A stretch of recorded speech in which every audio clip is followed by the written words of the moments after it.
when they do that in movies. Awesome, we're good to go. So, surface anatomy for the thigh, simple compared to what we did on the hip, but there are a few structures. The first one is the greater trochanter. So all you've really got to do to find the greater trochanter is just put your hands on the superior lateral thigh. There should be a bone there.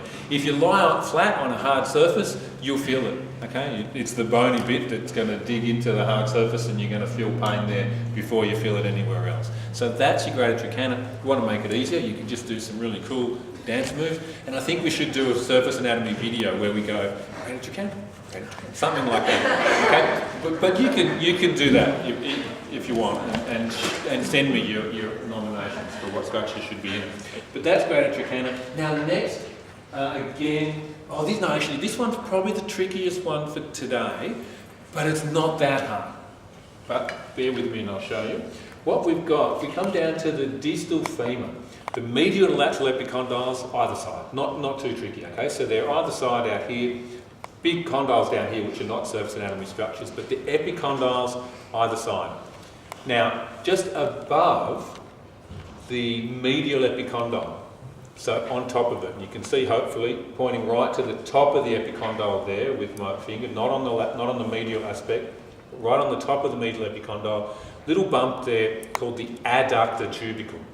Now the adductor magnus tendon of the hamstring part attaches in there, and just like my finger, it's a vertical structure that's coming straight down onto that tubercle. Okay, so that's the tubercle, and the tendon is another one you need to find. So the trick is find the medial epicondyle. It has a flat vertical surface on the medial side here, not too hard to find. Come to the top of that and kind of push in, and you'll feel the tubercle. On this particular skeleton, it's not a really big raised bump, but on some of the real bones, it will be, because there used to be a big tendon attaching to it. It's not made of plastic, and it will actually be a lot easier to see and feel. But on each other, you should be able to find that one, okay? And then the tendon attaches into it. So what you're going to do next, once you've found the epicondyle, come up to the top of it, found the tubercle, then you need to palpate across this way, so from anterior to posterior and back, and you should be able to feel the adductor magnus tendon coming in there, okay? It'll be soft, and it is quite deep, so sartorius and gracilis will be kind of over the top, so you do have to push. Now if it hurts, obviously stop pushing and try and do the other one, or palpate it on someone else, if someone is particularly tender there. But usually you can palpate quite firmly and it doesn't hurt. Okay? So that's the adductor magnus tendon. Now then we've got medial and lateral epicondyles, which we've kind of just found in order to find the tubercle. And they're really quite easy to find. But what might make it tricky? What might be hard to distinguish from the epicondyles of the femur? The tibia, yeah, the condyles of the tibia are either side here. Now, there is a trick you can do though to make it clear. What is that?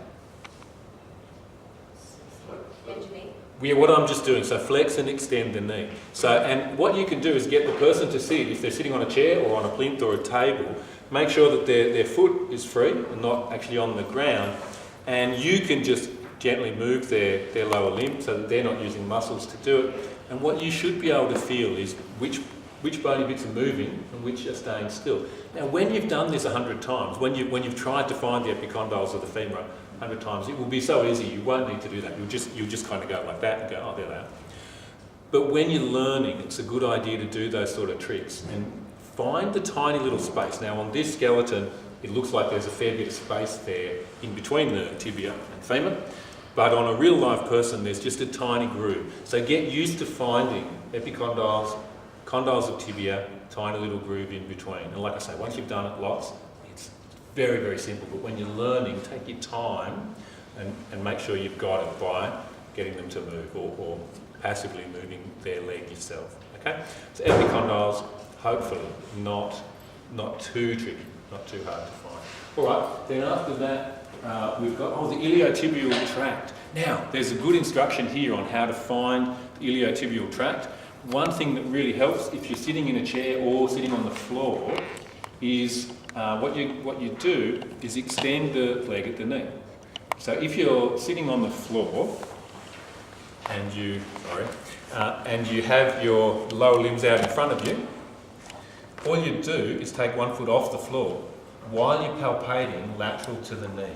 Now, when I say lateral to the knee, it is exactly where the seam of your jeans or tights would be. It's right on the lateral aspect. It's not really anterior or posterior, it's on the lateral side. And on a lot of people, as soon as they take their heel off the floor, you'll see it. The ITB just near the knee will stand out. If someone's lean, it will stand out and you'll easily be able to see it and feel it. It's quite thick, at least a finger breadth thick, quite easy to palpate. Then what I want you to do though is get them to relax and see if you can still find it. You should be able to. But it makes it very, very prominent if the person takes their heel off the floor, okay? So that's a good trick for that one. Now higher up on the thigh, you may not be able to feel it because it's fairly flat. I'll show you here. It tends to be coming over the muscles here.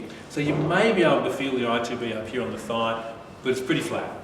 Down here, nearer the knee though, there's less muscle tissue around the ITB there, and so when it's tense, you'll much more easily be able to see and feel it. So that's where I want you to be trying to find it. So that's the ITB, or ITT, whichever you like. And then we've got the quadriceps grip. So, back with our lower limb, we should be able to feel the quads here, so anterior, lateral and medial thigh. Rectus femoris almost right in the middle there. And of course, if you're getting someone to forcibly extend the leg at the knee, that's when you'll be able to see and feel them the best. So rectus femoris kind of straight in the middle there. Vastus medialis, so distal and medial to the knee, and lateralis. On a cyclist or bodybuilder or someone like that, you will be able to feel it quite easily here, but it makes up it's the largest of the quads, makes up that lateral bulk of the thigh. So hopefully those ones not too tricky to find. And then we should have the hamstring tendons. Now the hamstring tendons, pretty easy to palpate, but the trick, there is a trick, well it's not really a trick, but really all you need to do is get someone to sit down, but probably have their foot at this time on the floor, and you just palpate behind the knee, either side. What will you feel on the lateral side? We should feel one tendon. Which one is it? Biceps femoris. So biceps femoris should be the one, but don't forget we're under. We're not just on the lateral side here where the ITB will be. We've come around the back of the knee, so posterior aspect, superior, just superior to the popliteal fossa, and you should be able to feel one tendon on that lateral side. What will you feel on the medial side? You should feel two tendons. The most superficial one, which is going to be the bottom one from this point of view, is what? Semitendinosus should be the more superficial one, and then membranosus should be deep to it. And they're not this big as my fingers, but it should feel like that when you're coming up from underneath there. There should be one tendon that's superficial, and then another one that's deep to it, but is wider. So you should be able to feel it. And the semitendinosus will be very thin. Okay, it's sort of like a wire almost. So that's one way to do it, and it really is pretty straightforward. The other way, of course, would be to get the person to stand up, flex the leg at the knee, and then medially and laterally rotate their leg, so that alternately you're feeling the medial tendons and then the lateral one as they're doing that movement. But it's really quite simple to find them from here. And I think that's all the surface anatomy structures. So hopefully not too tricky. Go to it, have fun finding those. Remember to be gentle, careful, respectful. Palpate firmly when you need to and stop if there's any pain. And palpate as many different people as you can because everyone feels a little bit different. So go to it and have fun.